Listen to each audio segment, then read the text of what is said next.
नमस्कार, स्वागत है साहित्यिक झरोखा चैनल पर।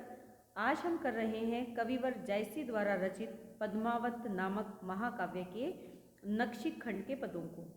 इसमें कवि ने मसनवी शैली को अपनाया है, लेकिन यहाँ पर उन्होंने शिक से नख की ओर बढ़ते हुए पद्मावती के सौंदर्य का वर्णन किया है। तो यहाँ पर जो सौंदर्य का वर्णन किया जा रहा है पद्मावती का, वो हीरामन नामक तोते के माध्यम से किया जा रहा है। तो आइए देखते हैं। कहो लिलाट दुईज कै ज्योति, दुईजी ही ज्योति कहाँ जग ओती।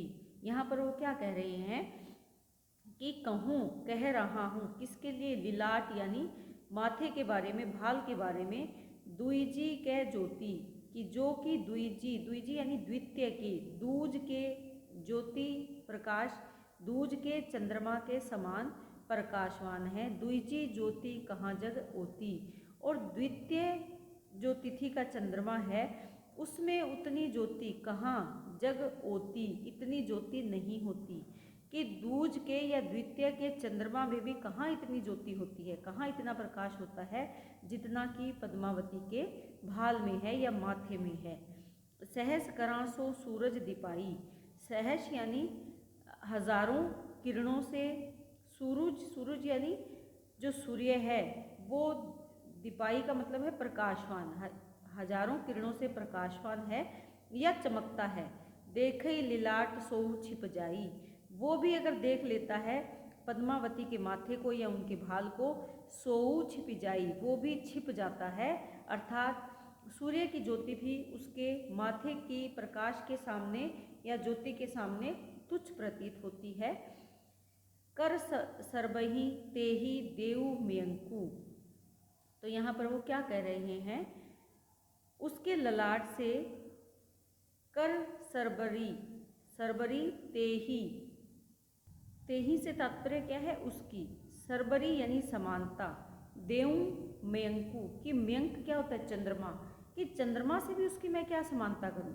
चांद कलंकी वह निष्कलंकु, कि चांद में तो कलंक है और वो कैसा है, वो कौन, जो भाल है, लिलाट है, वो कैसा है, निष्कलंकु, बिना कलंक के कलंक रहित है। अर्थात जो पद्मावती का माथा है या भाल है उस पर किसी प्रकार का कोई दाग नहीं, जबकि तो चंद्रमा में कलंक है। ओ चांद ही पुनि राहु ग्रासा, और चांद को तो राहु भी ग्रास लेता है, यानी चांद को तो राहु ग्रास लेता है, लेकिन पद्मावती का जो भाल है वह बिनु राहु सदा प्रगासा, कि बिना ग्रसे हुए हमेशा प्रगासा यानी प्रकाश करता है, सदा, कि बिना राहु के ग्रासे भी हमेशा प्रकाश करता है। तेही लीलाट पर तिलक बैठा, तेही यानी उसके भाल पर, माथे पर तिलक बैठा है यानी बिंदी लगी हुई है। दुईजी पाट जानू ध्रुव डीठा, दुईजी से तात्पर्य यहाँ पर वो क्या कह रहे हैं कि जानू, पाठ से मतलब क्या है, ध्रुव तारा, यहाँ ध्रुव जो तारा है, जानू ऐसे लगता है, जानू मानू यानी ऐसे जान पड़ता है जैसे बैठा है, कौन बैठा है, ध्रुव तारा, कहाँ, दुईजी देकर, पाट यानी सिंहासन, किसको सिंहासन बनाया है, माथे को सिंहासन बनाकर, उस सुंदर भाल को सिंहासन बनाकर, जैसे ध्रुव तारा उस पर आकर बैठ गया हो। जो बिंदी है वो कैसी है, ध्रुव तारे के समान है। तो यहाँ पर बिंदी को किसके समान चमकीली बताया है, ध्रुव तारे के समान यहाँ पर चमकीली बताया है। कनक पाट जनु बैठेऊ राजा, सबे सिंगार अतरले साजा। कनक पाट, कनक यानी सोना, ऐसे प्रतीत होता है कि जैसे सोने के बने हुए सिंहासन पर, जनु जैसे, बैठेऊ राजा, कोई राजा बैठा हो, जो सभी प्रकार के, सबे सिंगार, सभी प्रकार के श्रृंगार, अत्र यानी अस्त्रों से लेकर, साजा सुसज्जित है, कि उसने सभी प्रकार का श्रृंगार किया हुआ है और अस्त्र धारण कर रखे हैं। ओही आगे थिर रहे न कोऊ, ओही यानी उसके आगे, थिर यानी स्थिर, कोई भी नहीं रह सकता, यानी वो इतना सुंदर है कि उसके आगे कोई भी स्थिर नहीं रह सकता। किसके आगे, जो माथे रूपी या ललाट रूपी जो सुंदर राजा है या जो अस्त्र शस्त्र लेकर राजा बैठा हुआ है उसके सामने कोई भी टिका हुआ नहीं रह सकता। दूहू का कहें अस जुरा संजोऊं, दूहू का अस जुरा और संजोऊ, यहाँ पर वो क्या कह रहे हैं कि क्या कहूँ, क्या बताऊँ जिसके बारे में ज्ञात ना हो। दूहू का कहें अस, क्या कहूँ इस बारे में, क्यों ये सब उन्होंने संजोया है। संजोऊ यानी एकत्रित किया है। क्या हथियार लेकर, जो हथियार हैं श्रृंगार करके ये सब हाथ ना जाने, हथियार ना जाने किस लिए संजोए हैं, एकत्रित किए हैं। खरग धनुक ओ चक्र बाण, दुई जग मारन तिन्ह नाऊं, सुनी के परा मूर्छित के राजा, मोह के भय एक ठाऊं। कि खरग, खरग यानी तलवार। यहाँ पर जो हीरामन तोता है वो रतन सेन से कह रहा है कि हे राजा, उसके पास नासिका रूपी तलवार है, धनुक ओ चक्र, और धनुष क्या है, जो नायिका की या पद्मावती की जो बोहें हैं वो धनुष के समान है। ओ चक्र बाण दुई, और जो उसकी दोनों पुतलियां हैं वो चक्र बाण हैं। और वो सब क्या है, दुई जग मारन तिन्ह नाऊं, इस संसार को मारने के लिए प्रसिद्ध है। ये सब कुछ किस लिए, जग यानी संसार को मारने के लिए, अर्थात मोहित करने के लिए, आकर्षित करने के लिए प्रसिद्ध है। सुनी के परामूर्छित के, सुनकर, किसको सुनकर, हीरामन तोते के मुख से पद्मावती के बारे में सुनकर, परामूर्छित, जो राजा है वो मूर्छित होकर गिर जाता है। कै राजा मुँह कै भय एक ठाऊं, और ऐसे लगता है कि उसके मुंह से एक ही बात निकल पड़ी कि मानो वो ये कह रहे हों कि मुझे मारने के लिए ये सब एक ठाऊं, एक स्थान पर एकत्रित हो गए हैं, इकट्ठे हो गए हैं। अर्थात पद्मावती के मुख के सौंदर्य की कल्पना करके ही मानो जो राजा रतन सेन है वो घायल हो गए हैं। क्योंकि यहाँ पर मूर्छित कौन हो रहा है, राजा हो रहा है। किससे सुनकर, हीरामन तोते से सुनकर। एक ठाऊं, एक स्थान पर, यानी सब अस्त्र शस्त्र, जो पद्मावती का चेहरा है वो इतना आकर्षित और दूसरे को मोहित करने वाला है, अस्त्र शस्त्र के साथ उसकी तुलना की गई है। और ये सभी अस्त्र शस्त्र एक स्थान पर एकत्रित है, तो ऐसे लगता है कि वो राजा रतन सेन को मारने के लिए या मूर्छित करने के लिए इकट्ठे हुए हैं, और उनका वर्णन सुनकर वो मूर्छित हो जाते हैं। यहाँ पर अगर विशेष की बात करें तो माधुर्य गुण है, श्रृंगार रस से परिपूर्ण है ये दोहा, या ये जो ठेठ अवधी भाषा का प्रयोग इस पद में किया गया है। इसमें अगर देखें तो अंतिम यहाँ पर क्या है, दोहा है, और बाकी सभी जो हैं वो चौपाई हैं। यहाँ पर अगर अलंकारों की बात करें तो कहूँ से ज्योति, ये जो पंक्ति है यहाँ पर अगर हम देखें तो उपमा अलंकार है। इसके साथ साथ मेंकू के बारे में बात की गई है। यहाँ पर अगर हम देखें तो दुई जी पाठ जानू, ध्रुव के साथ उसकी तुलना की गई है या उसके समान उसको बताया गया है। दुहू का कहें असजुरा संजोऊ, तो यहाँ पर अगर हम देखें तो वक्रोक्ति अलंकार का प्रयोग हुआ है। इसके साथ साथ उत्प्रेक्षा अलंकार का भी यहाँ सुंदर प्रयोग यहाँ हुआ है। इसके साथ अगर देखें तो जो राहु ग्रासा की बात करते हैं कि चंद्रमा को राहु ग्रास लेता है, तो ये पौराणिक सत्य है जो यहाँ पद के माध्यम से बताया गया है। पुराणों में इस तरह की घटना का चित्रण हमें अक्सर पढ़ने और देखने में आता है।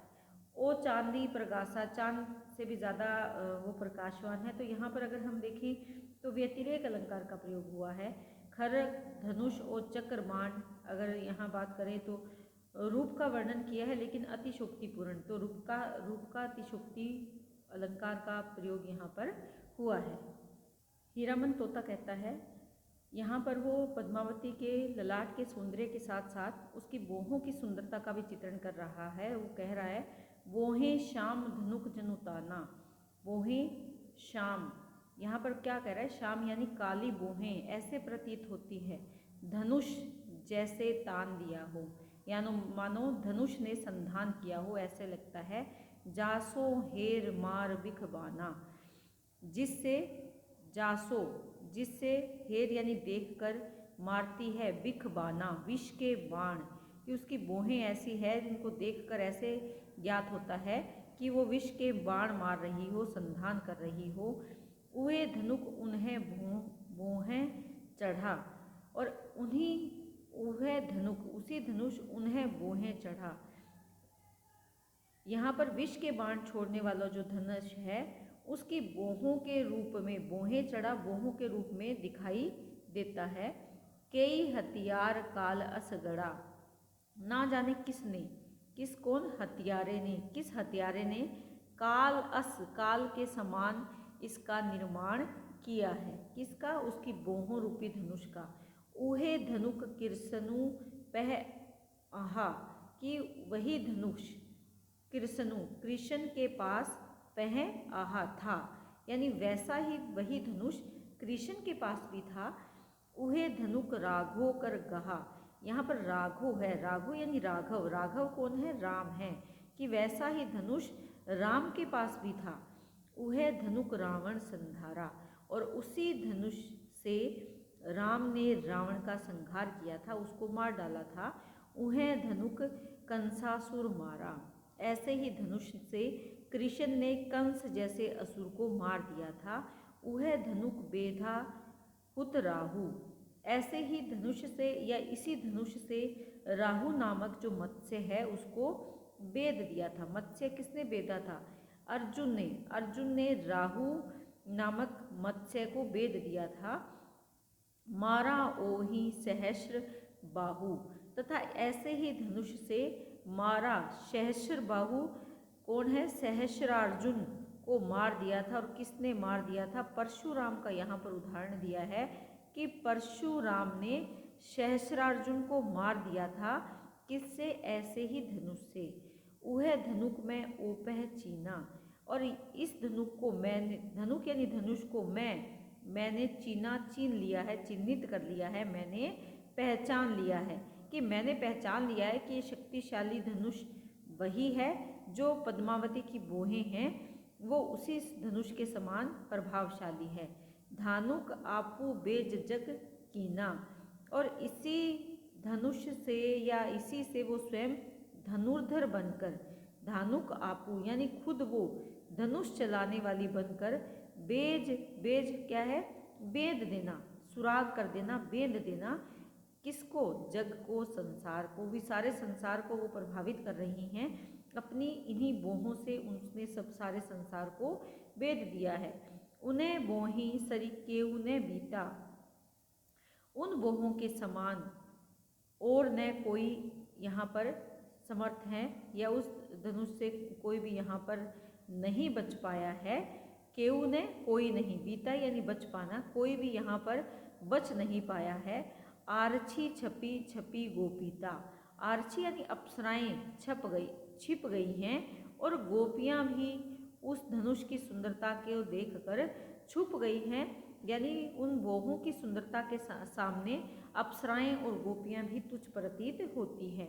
वो धनुक धनी धानुक दोसर सरी ने कराई, गगन धनुक जो उगेवे लाजें सो छपी जाई, कि बोहों रूपी जो धनुष है उस धनुष को धारण करने वाली धनी, धानुक, धनी कौन है? स्त्री, धारण करने वाली किसको? धनुष को।